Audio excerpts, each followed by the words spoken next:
तो सबसे पहले लेते हैं इवोल्यूशन क्या है, और इसके अंदर हम डिस्कस करेंगे origin of life on अर्थ। ठीक है, तो इसमें एक एक्सपेरिमेंट किया स्टैनले मिलर एंड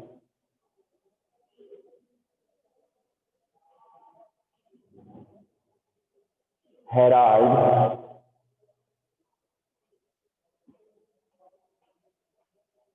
सी पूरे। ठीक है बेटा, मैं स्केच बना रहा हूं इस एक्सपेरिमेंट के लिए, आप साथ में बना सकते हैं मेरे। बहुत ही इंटरेस्टिंग स्केच है ये।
बेटा आप मेरे साथ साथ में ड्रॉ कर सकते हैं, कभी से कह रहा हूं मैं, बहुत ही इंटरेस्टिंग स्केच है ये।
बच्चों ध्यान से देखिए, मैं आपसे फिर से कह रहा हूं कि इवोल्यूशन का पार्ट आपके बोर्ड एग्जाम में नहीं आएगा, लेकिन कुछ बच्चे चाह रहे थे कि इवोल्यूशन का टॉपिक इतना इंपॉर्टेंट है कि इसको एक बार जरूर समझा दीजिए। और इस टॉपिक के रिलेटेड जो दो थ्योरीज थी, एक तो नेचुरल सिलेक्शन थ्योरी एंड एक लेमार्क की थ्योरी, मैं प्रीवियस क्लासेस में एक्सप्लेन कर चुका हूं। सबसे पहले देखते हैं इवोल्यूशन क्या है। बच्चों इवोल्यूशन स्लो चेंजेस है। what are the evolution? What is the evolution? Evolution is the slow changes in living being with time. भी समय के साथ में लिविंग ऑर्गेनिज्म के अंदर जो चेंजेस आते हैं, उन चेंजेस को हम क्या कहते हैं? इवोल्यूशन कहते हैं। और इवोल्यूशन क्या है? डेवलपमेंट का बेस है। इवोल्यूशन के कारण से क्या होता है? किसी भी एनिमल या प्लांट स्पीसीज का डेवलपमेंट होता है, उसमें और इंप्रूवमेंट आता है। तो ये स्लो चेंजेस कहाँ होते हैं? उस ऑर्गेनिज्म के डीएनए में होते हैं, आगे बात समझ में, और उनके जीन में होते हैं, उनके क्रोमोसोम में होते हैं, और उससे रिलेटेड जो कैरेक्टर हैं, जो ट्रेट हैं, वो चेंज होते चले जाते हैं, और जो सुपीरियर कैरेक्टर है वो बने रहते हैं लिविंग बीइंग के अंदर, और इससे एक नई स्पीसीज का इवोल्यूशन होता है। तो हम नेक्स्ट टॉपिक ले रहे हैं, origin of life on earth, कि अर्थ के ऊपर लाइफ का ऑरिजिन कैसे हुआ, ठीक है ना।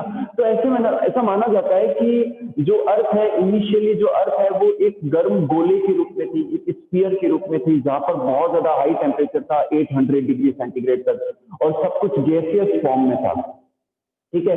तो धीरे धीरे ऐसा माना जाता है, ऐसी थ्योरीज हैं, ऐसी कई हाइपोथेसिस है जो बताती है कि धीरे धीरे धरती का टेम्परेचर डाउन गया, तो जो वेपर फॉर्म है वो लिक्विड में कन्वर्ट हुई, कंडेंस हुई, और नीचे सरफेस पर गिरी, जिससे क्या है कि अर्थ की सरफेस बनी, जहां कहीं कहीं गड्ढे रह गए। एटमोस्फेयर का टेम्परेचर अभी भी हाई था, तो काफी सारे जो सब्सटेंसेज है वो गैसियस फॉर्म में थे। फिर क्या हुआ कि लाइटनिंग हुई, आसमान के अंदर लाइटनिंग हुई, है ना। तो उस लाइटनिंग के कारण से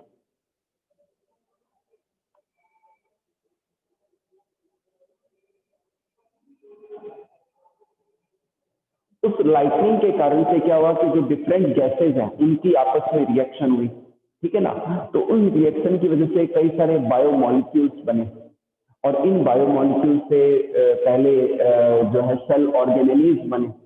फिर जो सेल ऑर्गेनेलीज हैं, जैसे कि प्लास्टिड है, माइटोकॉन्ड्रिया, ये अलग अलग रहते थे, ठीक है ना, अलग अलग होते थे, लेकिन धीरे धीरे ये आपस में कोऑर्डिनेट करके आपस में कोऑर्डिनेट होकर फंक्शन करने लगे। फिर धीरे धीरे इनके चारों ओर सेल मेम्ब्रेन बनी, फिर सेल वॉल बनी। तो इस तरीके से पहली सेल का इवोल्यूशन हुआ। पहले शुरुआत में सिंगल सेल्ड ऑर्गेनिज्म पाए जाते थे, धीरे धीरे उनके एग्रीगेशन से complex multi cellular organism develop हुए, और धीरे धीरे उनमें जो है एक कॉम्प्लेक्सिटी डेवलप होती चली गई।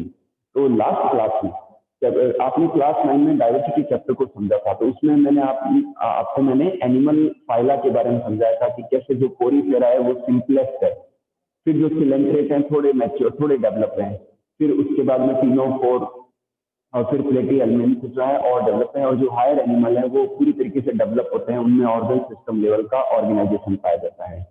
तो बच्चों, लाइफ की ओरिजिन को समझाने के लिए Stanley Stanley Lloyd Miller, Stanley इनका पूरा नाम है, Stanley Lloyd Miller and Harold C Urey, इन्होंने 1953 में एक एक्सपेरिमेंट किया। क्या किया बच्चों? 1953 में एक एक्सपेरिमेंट किया इन्होंने, ठीक है। उन्होंने इनिशियल जो एटमोस्फियर था अर्थ का, जहां हाई टेम्परेचर था, तो उस जैसा एक एपरेटस बनाया। तो ये मिलर और उरे के एक्सपेरिमेंट का एपरेटस है, ठीक है बेटा। उन्होंने एक तरफ क्या लिया, बॉइल्ड वाटर लिया, यहाँ पानी है बच्चों, और इसको जो गैस बर्नर के द्वारा बॉयल किया जा रहा है, ठीक है बेटा।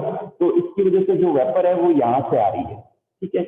इस स्फीयर के अंदर उन्होंने कई सारी गैसेज ली जो कि इनिशियल अर्थ के एटमोस्फियर में पाई जाती थी।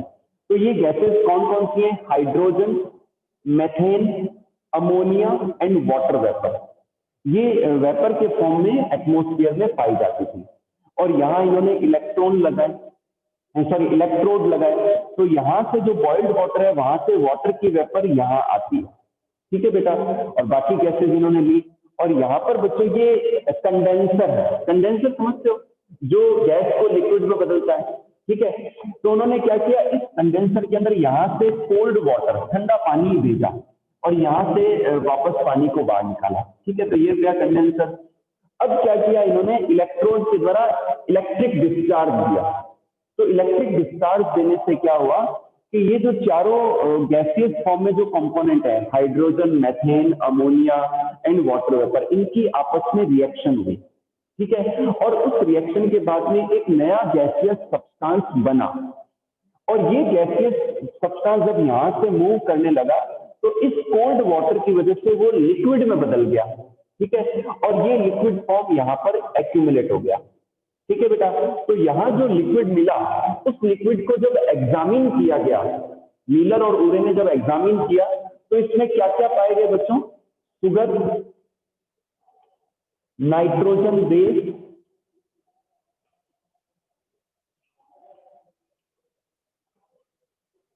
नाइट्रोजन बेसिस, ऑर्गेनिक एसिड,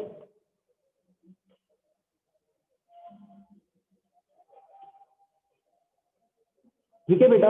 तो जब यहाँ से जो गैसियस फॉर्म में जो नया लिक्विड सब्सटेंस मूव कर रहा था, तो कंडेंसर की वजह से वो लिक्विड में कन्वर्ट हो गया, और उस लिक्विड के अंदर sugar, nitrogen bases and organic acid और दूसरे बायोमोलिक्यूल्स पाए गए।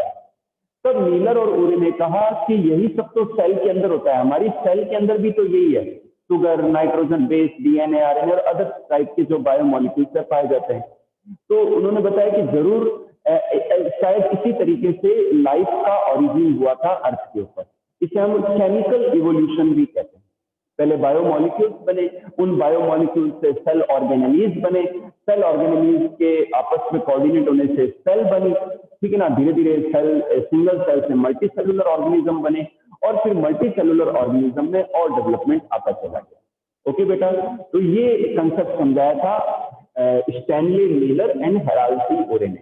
बच्चों ये एक्सपेरिमेंट आपको क्लियर है, अच्छे समझ में आ गया तो एक बार हैंड रेज कर दो, एक बार हैंड रेज कर दो सारे। सबको समझ में आ गया?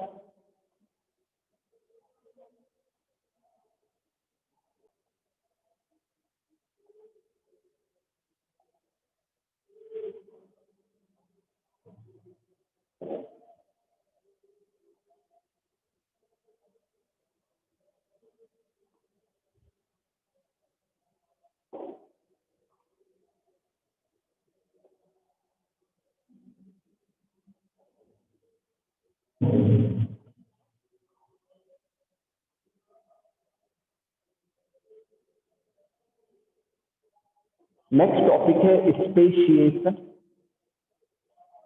इंपॉर्टेंट है।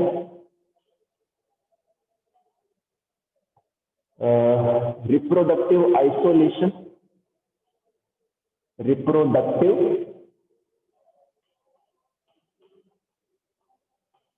आइसोलेशन,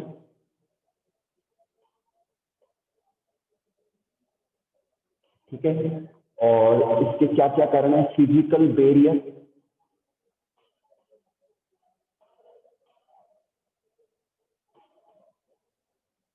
सेकंड है to end of long range, third है बच्चों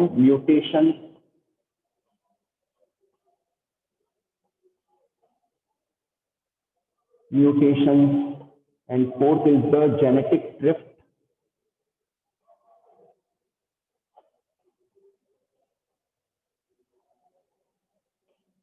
जेनेटिक ड्रिफ्ट, फिफ्थ है जीन फ्लो,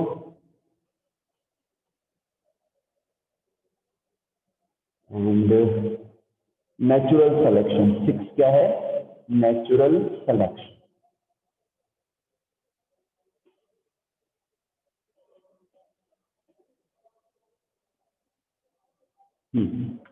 बच्चों नेक्स्ट टॉपिक बहुत ही इंटरेस्टिंग है, रिप्रोडक्टिव आइसोलेशन। ये क्या है बच्चों? उससे पहले मैं आपको बता देता हूं कि मैंने एक तो थ्योरी आपको एक्सप्लेन की थी, लेमार्क की theory of inheritance of acquired trait.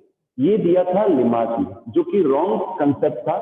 Lamarck ने ये बताया था कि जो लिविंग बीइंग्स हैं अपनी लाइफ को जीने के दौरान जितने भी कैरेक्टर या ट्रेट एक्वायर करते हैं वो उनकी अगली जनरेशन में ट्रांसमिट होते हैं। उन्होंने बताया कि लिविंग बीइंग जिस ऑर्गन को ज्यादा यूज करते हैं वो डेवलप होता चला जाता है, अपने साइज में इंक्रीज होता चला जाता है। जिस ऑर्गन को लिविंग बीइंग यूज नहीं करते हैं वो धीरे धीरे एक्सटिंक्ट हो जाता है।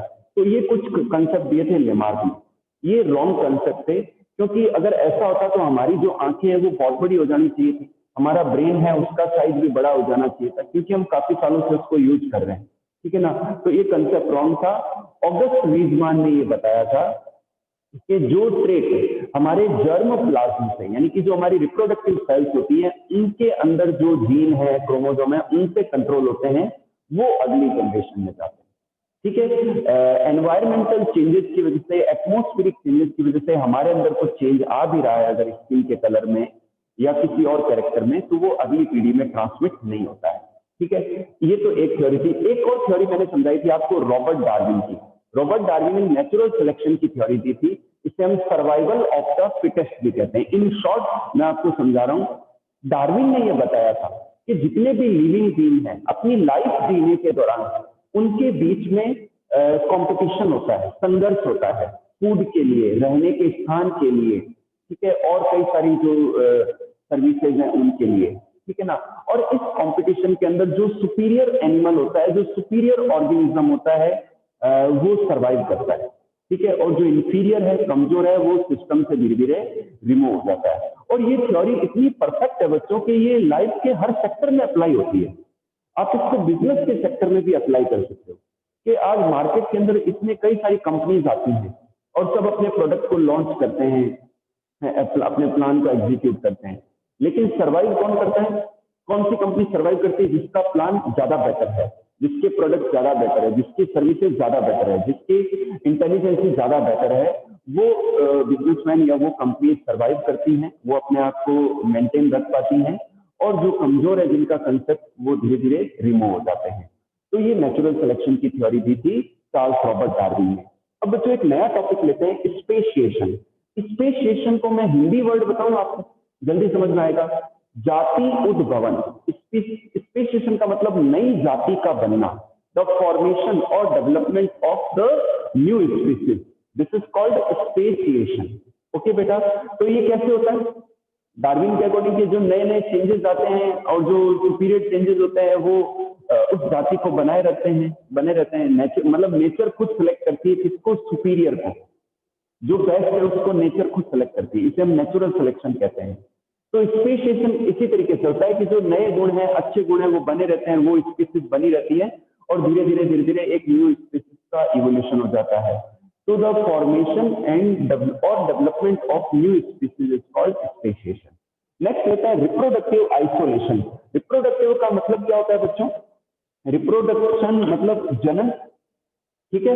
आइसोलेशन का मतलब सेग्रीगेशन, पृथक्करण, अलग करना, ठीक है।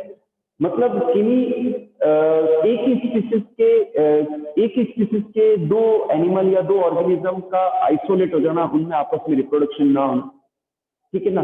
तो ये क्या है? Reproductive isolation. तो ये कई कारणों से हो जाता है। कैसे कैसे होता है? सबसे पहले लेते हैं फिजिकल बैरियर, इसे हम जियोग्राफिकल बैरियर भी कहते हैं। कि मान लो कोई स्पीसीज है, उसके एनिमल इतने दूर हो गए हैं कि बीच में कोई वैली आ गई है, या कोई माउंटेन आ गया है, या कोई रिवर आ गई है, ठीक है, तो इसे हम फिजिकल बैरियर कहते हैं। तो उनमें डिस्टेंस इतनी हो गई है तो उनमें मेटिंग हो ही नहीं पाती, उनमें क्रॉस हो ही नहीं पाती, तो उनमें ऐसे ही रिप्रोडक्टिव आइसोलेशन हो गया।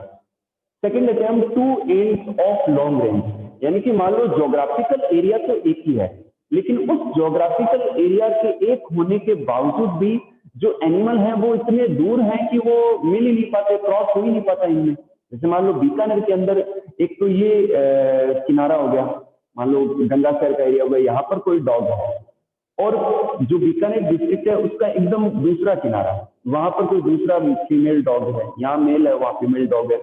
अब उनके है वो एक ही स्पीसीज के, लेकिन उनके बीच की डिस्टेंस इतनी है, इसे हम कहते हैं two ends of long range, कि वो उनमें आपस में क्रॉस नहीं हो पाता, तो भी क्या हो गया? उनका आइसोलेशन हो गया, ठीक है। नेक्स्ट लेते हैं म्यूटेशंस। म्यूटेशंस क्या होता है बच्चों? कि कई बार क्या होता है कि सडन चेंज हो जाते हैं।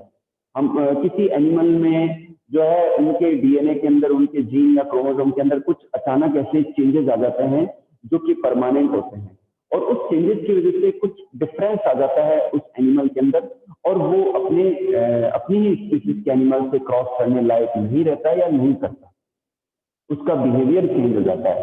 तो इसे हम क्या कहते हैं? म्यूटेशन। म्यूटेशन की वजह से भी क्या होता है? रिप्रोडक्टिव आइसोलेशन हो जाता है। नेक्स्ट लेते हैं जेनेटिक ड्रिफ्ट। जेनेटिक ड्रिफ्ट क्या है कि मान लो एक पॉपुलेशन है, ठीक है, और उस पॉपुलेशन में से कुछ जो ऑर्गेनिजम्स हैं वो मूव कर गए, माइग्रेट हो गए किसी और जगह, किसी और डिस्ट्रिक्ट में, किसी और स्टेट के अंदर, ठीक है। तो क्या हुआ कि जो पहले वाली पॉपुलेशन है वहां से तो वो एनिमल या ऑर्गेनिज्म चले गए, तो उनके अंदर जो जीन थे, जो गुण थे या क्रोमोसोम थे, वो भी वहां से हट गए। ठीक है, और वो नई जो पॉपुलेशन के साथ रह रहे हैं वहां वो इनकॉर्पोरेट हो गए, वहां उनके साथ में क्रॉस होगा उनका। ठीक है ना, तो यहाँ पर क्या आ गया, जेनेटिक ड्रिफ्ट आ गया। ठीक है, नेक्स्ट लेते हैं जीन फ्लो। जीन फ्लो क्या है कि एक जनरेशन से दूसरे जनरेशन के में क्रोमोसोम्स या जीन्स के ट्रांसमिशन के दौरान जो फ्रीक्वेंसी में जो चेंज आ जाता है।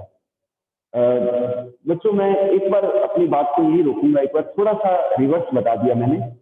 जेनेटिक ड्रिफ्ट क्या है, मैं रिपीट कर रहा हूँ, कंसेप्ट दोबारा से बता रहा हूँ। जेनेटिक ड्रिफ्ट के अंदर क्या होता है कि एक जनरेशन से नेक्स्ट जनरेशन के दौरान जब जीन्स का ट्रांसपोर्ट होता है, ट्रांसमिशन होता है, तो उनकी फ्रिक्वेंसी में जो चेंज आ जाता है उसे हम क्या कहते हैं, जेनेटिक ड्रिफ्ट कहते हैं, और उससे ट्रेट में या गुणों में, बिहेवियर में चेंजेस आ जाते हैं।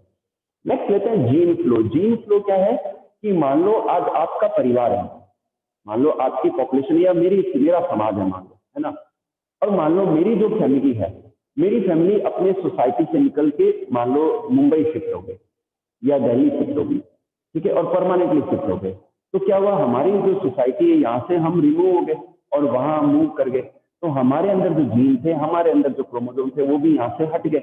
ठीक है, और जो नया शहर है जहां हम अब रह रहे हैं, स्टे कर रहे हैं, वहां बिजनेस कर रहे हैं, जॉब कर रहे हैं, तो वहां धीरे धीरे हमारी जानकारी हो गई और हमारे रिश्ते नाते भी वही हुए, सपोज करो। ठीक है ना, तो क्या हुआ, वहां की पॉपुलेशन में अब हमारा इनकॉर्पोरेशन हो गया है। तो इसे हम कहते हैं जीन फ्लो, कि एक पॉपुलेशन में से जीन हट गए और नेक्स्ट जो न्यू पॉपुलेशन है वहां से जो है इन्वॉल्व हो गए, इनकॉर्पोरेट हो गए। तो इसे हम क्या कहते हैं, जीन फ्लो कहते हैं। तो इस वजह से भी कई बार क्या होता है कि जो है रिप्रोडक्टिव आइसोलेशन आ जाता है। नेक्स्ट लेते हैं नेचुरल सिलेक्शन। नेचुरल सिलेक्शन क्या है कि किसी भी स्पीसीज के अंदर जो नए चेंजेस आते हैं, जो न्यू चेंजेस आते हैं, तो अगर वो अच्छे हैं, अगर वो जो चेंजेस हैं सही है, सुपीरियर है, तो वो स्पीसीज, वो एनिमल सर्वाइव करता है। ठीक है ना, और जो चेंजेस हार्मफुल है वो उस स्पीसीज को ले डूबते हैं, वो स्पीसीज रिमूव हो जाती है या वो एनिमल रिमूव हो जाता है, मारा जाता है। तो जो सुपीरियर गुणों वाले एनिमल है वो बने रहते हैं। ठीक है ना, और धीरे धीरे एक नई स्पीसीज का इवोल्यूशन होता है, तो नेचर खुद सेलेक्ट कर लेती है। अब जो सर्वाइव करेगा वही तो क्रॉस करेगा, वही तो मैटिंग करेगा। ठीक है ना, तो इस तरीके से जो ऑर्गेनिज्म कमजोर थे, इंफीरियर थे, वो रिमूव हो गए, तो उनका क्या हो गया, आइसोलेशन हो गया। ठीक है बेटा, तो इसे हम क्या कहते हैं, ठीक है ना, तो ये नेचुरल सिलेक्शन है, इसके कारण से भी क्या होता है, रिप्रोडक्टिव आइसोलेशन हो जाता है। ओके, तो हमारा टॉपिक है रिप्रोडक्टिव आइसोलेशन, और इन कारणों की वजह से क्या होता है, रिप्रोडक्टिव आइसोलेशन हो जाता है। अगर बच्चों ये टॉपिक क्लियर है तो एक बार हैंड रेज कर दो।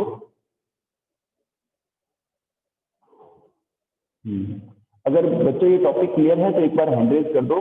अपने पास में 10 मिनट्स हैं, लास्ट के 5 मिनट्स अपन, आपको कोई भी डाउट हो तो पूछ लेना। ठीक है, चलिए, बहुत अच्छे बच्चों, बहुत अच्छे।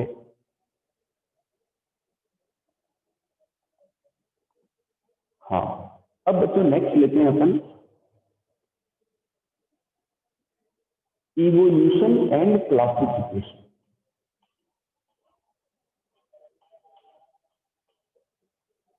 Evolution and classification.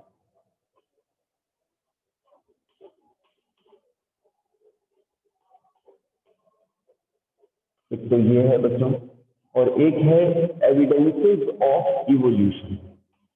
Evidences of evolution. Okay, इसमें बच्चों फर्स्ट लेते हैं हम होमोलोगस ऑर्गन। Homologous organ. ठीक है, सेकंड हम लेते हैं एनालोगस ऑर्गन।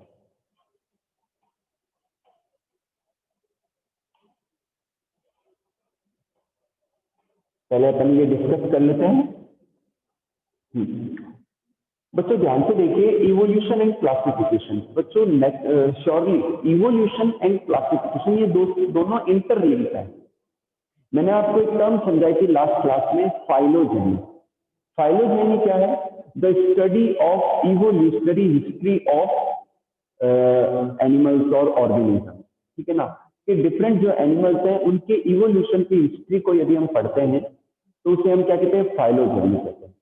तो बच्चों अगर हम जो क्रोकोडाइल है उनकी इवोल्यूशन की हिस्ट्री को पढ़े, जो मंकीज हैं उनकी हिस्ट्री को पढ़े, ह्यूमन की हिस्ट्री को पढ़े, तो ऐसा पता लगता है कि हम सबका जो ओरिजिन है शायद एक ही पॉइंट से हुआ है, एक सिंगल ऑर्गेनिज्म से हुआ है, फिर हम डिफरेंट डायरेक्शन में डेवलप होते थे। यानी कि इवोल्यूशन को समझकर हम क्लासिफिकेशन का बेस ले सकते हैं। तो ये आपस में इंटरलिंक्ड है। इसके बाद में लेते हैं एविडेंसेस ऑफ इवोल्यूशन। क्या क्या एविडेंस है, क्या सबूत है कि इवोल्यूशन हुआ है? जो आज जो ऑर्गेनिज्म है वो आज ऐसे हैं वैसे नहीं थे, इनमें इवोल्यूशन होने के बाद वो आज ऐसे हुए हैं, ठीक है ना। तो सबसे पहले लेते हैं हम homologous organ.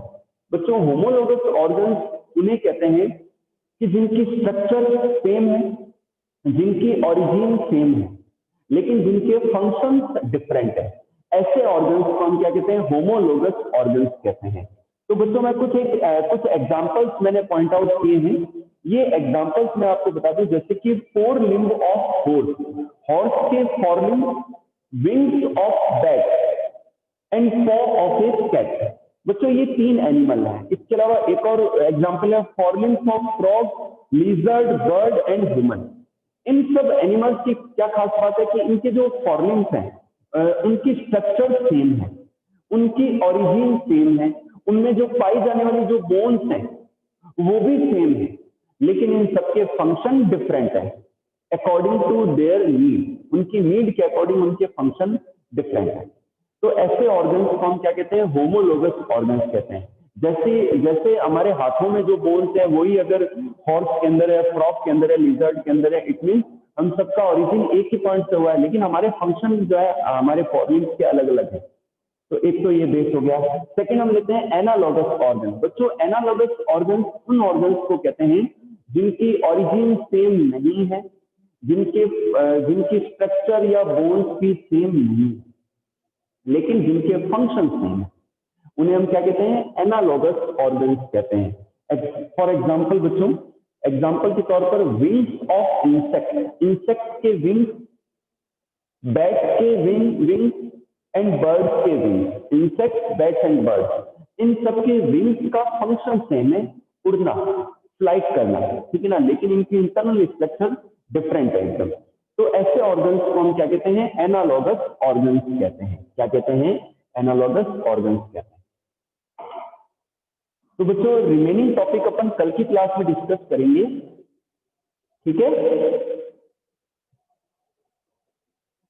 10th class 5 minute बचे हैं। आपको कोई भी डाउट है आप पूछ लीजिए। जो रिमेनिंग टॉपिक है, एक दो टॉपिक है वो कल की क्लास में डिस्कस करेंगे, ठीक है बेटा।